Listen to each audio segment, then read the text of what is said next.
Додека раководството на СДС и нивниот претседател Венко Филипче, познат како специјален пратеник на Бугарија во Македонија или народски кажано слуга на официјална Софија, гледаат само да распродадат се македонско, владата предводена од ВМРО ДПМН мисли на граѓаните и секојдневно работи за подобар животен стандард. Колку за илустрација, во таа насока се активностите деновиве за привлекување на странски инвеститори.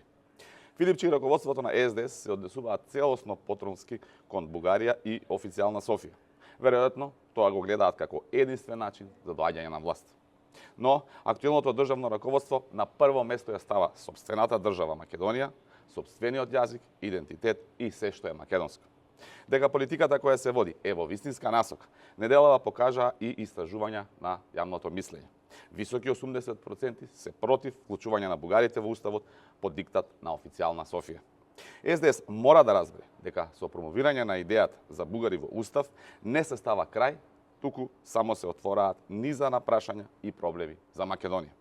Се додека СДС не се освести, само ќе тоне се подлабоко и е на добар пат да се уништат самите. Затоа, политиките на ВМРО ДПМН имаат подршка од поголем број на граѓани. ВМРО ДПМН се прави достоинствено, така ќе биде и со интеграцијата на Македонија во ЕУ.